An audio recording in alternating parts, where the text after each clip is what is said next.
உங்களிடம் இருக்கிற அந்த ஆயுதம், ஓட்டு என்ற அந்த ஆயுதத்தை நீங்கள் ஏன் சரியாக பயன்படுத்த மாட்டீர்கள்?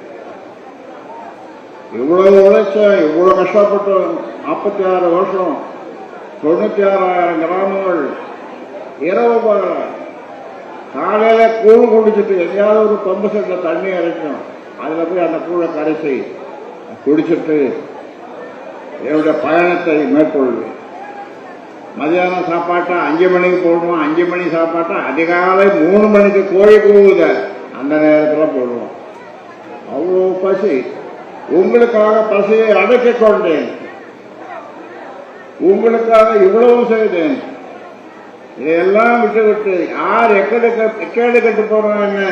நாம வாழ்வோம், நாம பிழைப்போம், நாம டாக்டர் தொழில் செய்து வாரி கொட்டுவோம். எவன் எப்படியாவது போய் போனான், இந்த ஜாதி உருக்கூடாது அப்படின்னு சொல்லிட்டு நான் வீட்டில் இருந்திருக்கோம் இல்லையா? இருந்தேன்னா இல்லையே. அப்ப நீங்க எங்களுக்கு எனக்கு ஆதரவாக நீங்கள் ஒரே ஒரு ஓட்டை போட்டுருக்கலாம் இல்லையா? அந்த 2000 உங்களுக்கு கொடுக்குற 1000 2000 அது ஒரு தரம் கொடுக்குறான், மறுபடியும் தான் வரான், மறுபடியும் தான் வரான், மறுபடியும் தான் வரான்.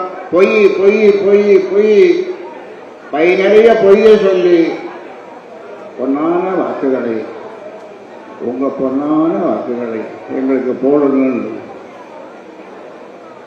இனி இது நடக்கக்கூடாது. ஏன் இவ்வளவு பெரிய கூட்டத்தை கஷ்டப்பட்டு சுரேஷ் கூட்டியிருக்கிறார்? நமக்கெல்லாம் மான உணர்ச்சி அதிகம், மான உணர்ச்சி அதிகம். அந்த மான உணர்வை இந்த தேர்தலிலே, வரும் தேர்தலில் நாம் காட்ட வேண்டும், நாம் காட்ட வேண்டும். நம்மிடம் பணம் இல்லை உங்களுக்கு கொடுப்பதற்கு. எல்லா பணமும் ஆண்டவர்கிட்டே போயிடுது. ஆண்டவர்கள் பெருமாள் நினைச்சீங்களா? யாரோ ஒருத்தன் பாடி வச்சான், காசை தான் கடவுள், காசை தான் கடவுள்னா.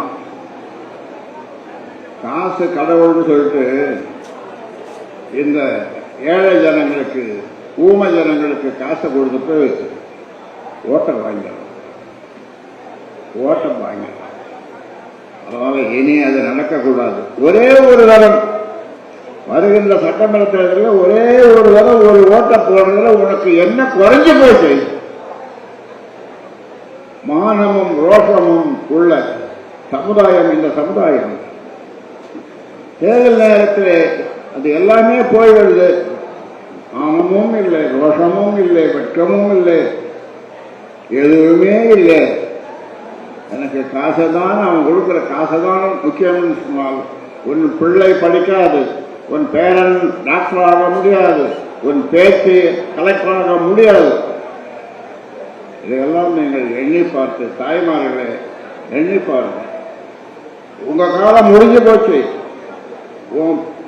உன் மக அல்ல ஒரு பேத்தினுடைய காலம், எதிர்காலம் சிறப்பார்கள், ஒளிமயமான காலமாக இருக்கிறது. நீங்க இருட்டில் வாழ்ந்தீங்க, அவங்க நல்ல வெளிச்சத்தில் வாழணும். அதுக்காகத்தான் நான் 87 வயசு வரப்போகுது. உங்களுக்காக கத்திக்கொண்டிருக்கிறேன். நான் பேசல, கத்துறேன்.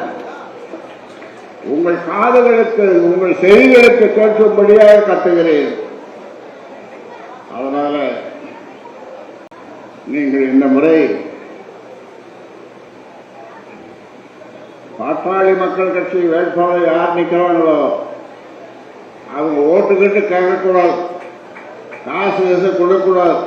தேர்வுக்கு வந்து ஓட்டு போடுங்க மாம்பழத்தில் கேட்கக்கூடாது. அப்படி கேட்டா நீங்க என்ன சொல்லணும்? தாய்மார்கள், நீ ஏன் வர?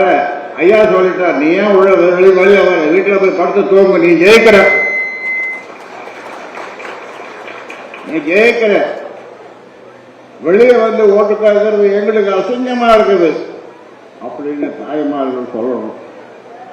தாய்மார்களுடைய ஓட்டு ஆண்களை விட பெண்களுடைய ஓட்டு அதிகம். நீங்களெல்லாம் மெஜாரிட்டி அம்மா, நாங்க ஆண்களாகிய நாங்கள் மைனாரிட்டி. மெஜாரிட்டி நீங்க நினைச்சா எதையும் செய்ய முடியும், எதையும் செய்ய முடியும். அதனால இதை உங்களை அவர்களுக்கு சொல்லி